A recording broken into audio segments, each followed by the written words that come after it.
We got that big news yesterday that the Central Bank of Nigeria has lifted the ban on 43 items, putting an end to its forex exclusion policy that restricted 43 items from accessing foreign currencies.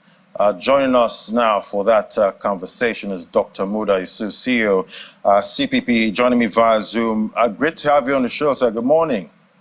Good morning, Ladi. Fantastic. Yeah, so everybody was excited. Everyone was excited about that news yesterday, even though we got some mixed, reactions. But is this the move that finally reduces the pressure on the Naira? Well, not exactly. Not exactly. The easing of pressure on the Naira is a function of supply to a large extent. But what this has done is to normalize the economic policy environment. Because what we had with the 43 items exclusion was a kind of confusion, in the economy, especially among economic players. Whereas in our fiscal policy or trade policy, these items are not under import prohibition. But in terms of access to foreign exchange, it was excluded. So that in itself was creating a whole lot of confusion in our international trade process. Secondly, even the manufacturers, many of them have complained that even... All right, yeah, I think Dr. Muda was trying to make a point there, but it looks like the internet's having some issues. I don't know if you can hear me, Dr. Muda, but yeah, I can hear you. Oh, fantastic. Oh, yeah, I think I lost you for a moment. I lost you for a moment there. Yeah. Some of the items actually on that list are also raw materials that manufacturers need. So it was an issue even for the manufacturers. So the responsibility of determining what should come in, what we should import or not, is a fiscal responsibility. It's a fiscal policy issue. It's not a monetary policy issue. Yes, we may argue that maybe this may open a floodgate of imports or something like that, but that is for the fiscal authorities to deal with. So we need to define the boundaries of these authorities. So that is one thing that this policy has done. If we need to now restrict or streamline the imports, it is for the fiscal authorities to either use tariffs or to use abstract import prohibition to do so. So that will bring some clarity and some sanity into the policy space.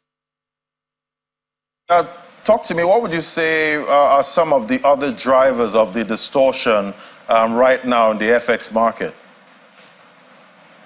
Well, I mean, this particular issue is one of the key drivers, because all the people who need, importers who need foreign exchange for, all of them are being channeled to the parallel markets, which was, further widening the divergence. But now that the whole place has been opened up and people can now officially now undertake their transactions, they don't need to be manipulating their Form M or changing HS code and all of that. It will help to bring some normalization. So for me, I think this is a key issue. But more importantly, is what the CBN governor has said: the determination to clear the backlog and restore some confidence. Because one major issue we have with the market now is the lack of confidence. That is why there's so much speculative pressure on the exchange rates. So if we're able to remove those speculative forces, with time, we begin to see some normalization of the market. All right, with this 43 items now removed from that ban list, how do you see this impacting those industries and those markets where these items thrive? Well, because of the level at which the exchange rate is now, the incentive to import is extremely low at this time. First, there's no liquidity in the I&E window, and if you must import at over 1,000 naira to the dollar, I don't know what kind of business you want to do with that. So, but for those who are manufacturers who have complained that some of their raw materials have been erroneously included in the 43 items, I think that would be good news for them. They can now at least officially undertake their transactions. And we're likely to see a lot more transparency and disclosure in our international trade processes. But just as I said, if there is a need to streamline imports, that is for the fiscal authorities to do, not the monetary authorities. All right, what should the government be doing now going forward to, reap the benefits of this move? Well, there is no, apart from the transparency that it has brought to the market, we cannot immediately point out to the fact that there is any. Well, there is no, apart from the transparency that.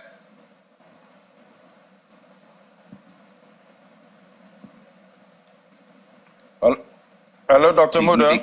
Okay, I can hear. Yeah, I lost you. I lost you again. Now, at least for the business community, is for us to be able to deal with the challenges of supply being in the market. Hello.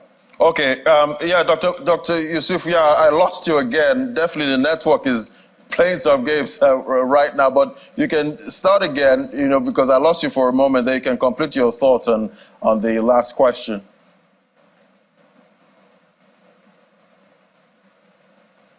Hello, Dr. Muda.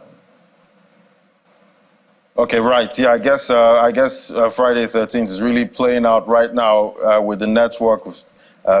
Kind of lost Dr. Muda there. Dr. Muda, if you can hear me, you might have to unmute yourself. Okay, yeah, I guess we try that. I can hear you. Okay, fantastic. My apologies. My apologies. Yeah, it's fine. So yes, you can complete your thought. What I was saying is that the situation now would make for more transparency and more disclosure, as far as international trade process is concerned. And that will help at least to monitor what is going on in the market. But more importantly, is for the government to deal with the supply side of the FX equation. I think that is the most important thing. And if there is any import that we feel is unnecessary, let the fiscal authorities streamline the list, either increase the tariff or put them completely under import prohibition. I think that is what I mean by the normalization of the policy formulation process, which is a good thing for the economy. All right, Dr. Muda, thank you so much. We'll keep tracking the progress, and hopefully we get the Naira, we get some stability in the FX market going forward. Thank you so much, Dr. Muda Isu, CEO, CPP, for your contribution today. Thank you so much. Thank you very much.